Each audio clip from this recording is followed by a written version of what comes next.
selamat pagi adik-adik. Kita akan membahas soal nomor 3. Pada soal nomor 3, diberitahukan 3 jenis reaksi. Lalu yang ditanya adalah, sesuaikan urutan yang benar dengan konsep asam basa Arrhenius, Bronsted-Lowry, dan Lewis. Nah, jadi sebelumnya kita harus tahu dasar teori konsep asam basa terlebih dahulu. Nah, konsep asam basa yang pertama yaitu si Arrhenius. Arrhenius mengatakan asam itu akan menghasilkan atau melepaskan ion H positif di dalam air, sedangkan basa akan melepaskan atau menghasilkan ion OH negatif di dalam air. Nah, contohnya asam klorida. Asam klorida di dalam air akan menghasilkan ion H positif dan Cl negatif. Kalau contoh basa misalnya KOH. Di dalam air dia akan melepaskan ion K positif dan OH negatif. Lihat, kalau dia menghasilkan H positif berarti ini namanya asam. Sedangkan melepaskan ion OH negatif berarti dia sifatnya basa. Dari ketiga jenis reaksi tersebut kita lihat yang menghasilkan asam adalah H positif. Terdapat pada nomor 2. Berarti nomor 2 adalah konsepsi Arrhenius. Begitu. Teori yang kedua yaitu teori dari teori Bronsted-Lowry. Teori Bronsted-Lowry mengatakan asam akan mendonorkan atau memberikan proton. Proton itu simbolnya H positif. Sedangkan basa akan menerima atau sebagai akseptor dari proton. Ingat ya, proton simbolnya H positif.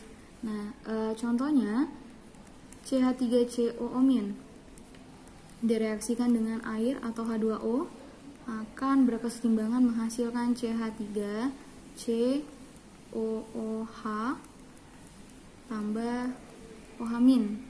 Nah, kita lihat H2O akan memberikan H-nya atau memberikan protonnya kepada CH3COO-.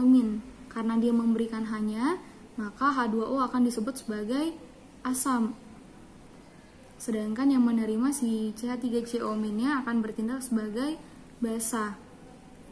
Nah, lalu mereka akan menghasilkan CH3COH tambah OH-. Nah, untuk cara cepatnya kalian bisa lihat rumus yang sama dengan memperhatikan jumlahannya. Jumlah H yang paling banyak atau yang kaya H akan disebut sebagai asam, sedangkan yang miskin H akan disebut sebagai basa. Nah, berarti di sini CH3COH bertindak sebagai asam. Lalu lihat senyawa yang kedua, ada H2O dan OH-. Yang paling kaya H adalah H2O, sehingga dia dikatakan sebagai asam, sedangkan yang miskin H akan dikatakan sebagai basa. Nah, CH3COO- dan CH3COH ini disebut sebagai pasangan asam basa terkonjugasi. H2O dengan OH- disebut juga sebagai pasangan asam basa terkonjugasi. Nah, kita lihat dari ketiga reaksi berikut yang merupakan konsep asam basa Bronsted-Lowry adalah ini dia, yang nomor 3. Lihat dari reaksinya, dari panah bolak-balik. Lalu kita lihat ada senyawa fosfat PO43 negatif dan HPO42 negatif. Yang paling kaya H adalah si HPO4, berarti ini adalah asam, lalu PO43 negatifnya basa. Lalu di sini ada H2O dan H positif. Yang paling kaya H adalah H2O. Berarti H2O sebagai asam, sedangkan H positifnya sebagai basa. Tadi di sini dia bertindak sebagai asam, di sini bertindak sebagai basa. Nah, berarti benar ya teori dari Bronsted-Lowry. PO4 dengan si HPO42 negatif sebagai pasangan asam basa terkonjugasi. Di sini basa, di sini asam. Begitu juga dengan H2O dan H positif. Berarti urutan yang kedua adalah nomor 3. Nah, lalu teori yang ketiga adalah teori dari si Lewis. Teori Lewis mengatakan asam akan bertindak sebagai akseptor. Ingat aja kebalikan dari si Brown-Sedluri. Kalau asam itu donor, berarti Lewis itu adalah akseptor. Tapi akseptor pasangan elektron bebas, bukan yang berikatan. Lalu basa akan bertindak sebagai donor pasangan elektron bebas. Nah, contohnya senyawa NH3 dengan BF3. NH3 di struktur Lewis kan, N itu ada di golongan 5, berarti dia punya elektron valensi 5. Sedangkan H itu ada di golongan 1, berarti dia mempunyai elektron valensi 1. Elektron valensinya 1, lalu akan membentuk ikatan dengan si N. Begini dia. Oke, N menjadi stabil, ada 8, 1, 2, 3, 4, 5, 6, 7, 8. Sudah 8 elektron. Nah, sekarang kita lihat si BF3. B itu boron, ada di golongan 3, berarti mempunyai elektron valensi 3.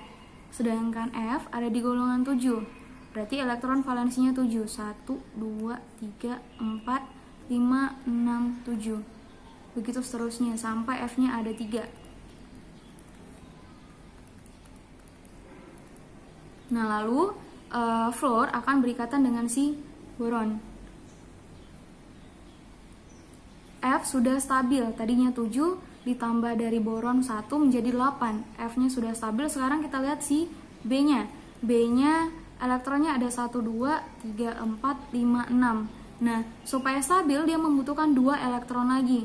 Nah, jadi si N akan memberikan pasangannya, satu pasangan kepada si B supaya stabil. Berarti sekarang elektronnya sudah menjadi 1, 2, 3, 4, 5, 6, 7, 8. Maka mereka akan membentuk ikatan seperti ini.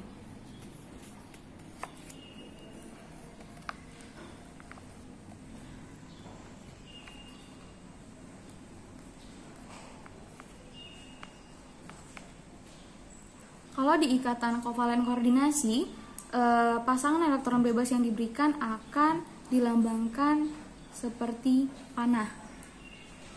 Oke. Nah, berarti dari ketiga reaksi tersebut yang merupakan konsep asam basa Lewis terdapat pada nomor 1. Berarti urutan yang ketiga adalah reaksi nomor 1. Berarti jawaban yang benar adalah 2, 3, 1. Kita lihat pada option C. Itu dia.